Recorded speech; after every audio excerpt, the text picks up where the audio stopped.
Hi, it's Troy here. Got my Maxpedition Fatboy, which I've had sent away to get some modifications done. This is an S-Type Fatboy. What we did was we added 10 inches worth of molly straps onto the shoulder strap, and what we used was the waist strap material from the Fatboy, and we cut it into segments the same width as the shoulder strap, stitched it on, and then double stitched over the top with a vinyl edging just to finish it off and keep it all nice and neat. These edges were also melted on these individual straps just so they don't fray. That was very important to do.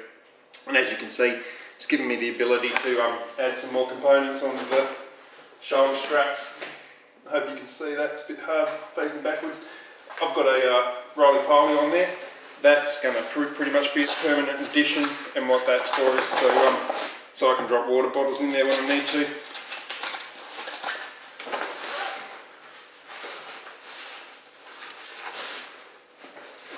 Just like that.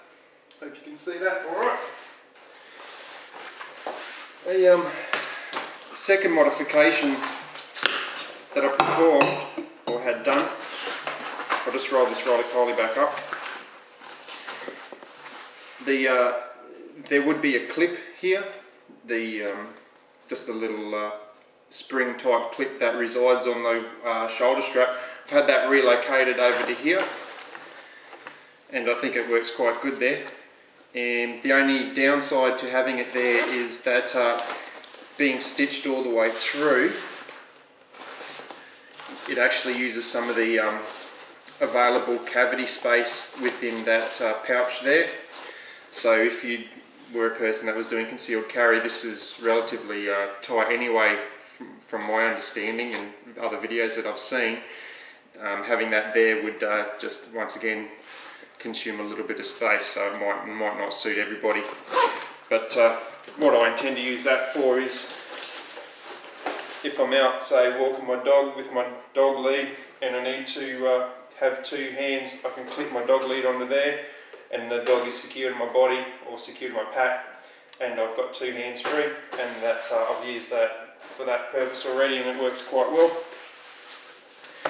Third modification, not really too drastic, this modification, simply removed the stitching that is put on here by Maxpedition.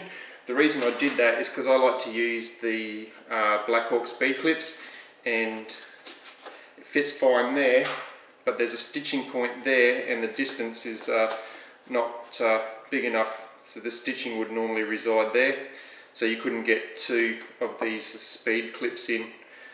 So I took that out so I can, when I want to attach things like my Anemone pouch, sorry.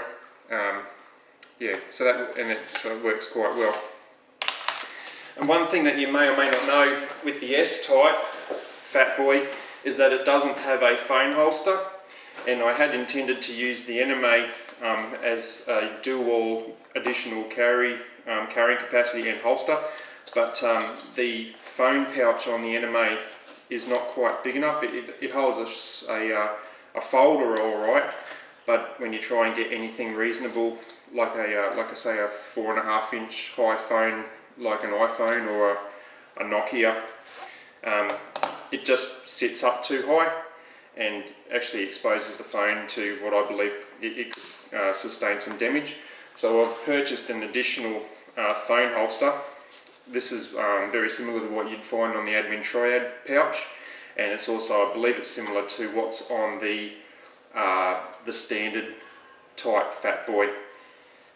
But that's the main difference between the S-Type and the standard Fatboy, is that the S-Type doesn't have a built-on phone holster, whereas the normal Fatboy does. So this will reside here in the end once I get around to putting it on. I just haven't put it on because I wanted to show you the modifications that I did to this first. So yeah, that's about it. The only other addition I've got is the single frag grenade pouch, which I talked about previously, which is doing the job that I want it to do quite good. I just carry like a tennis ball in there because I use this when I take my dog for a walk most days. And I've got the only other thing that I really want to do is maybe do some paracord wrapping around here to give this a little bit of meat, and just a few little things like that just to finish it off. But yeah, quite happy with this. It's come up good. Thanks for watching. See you.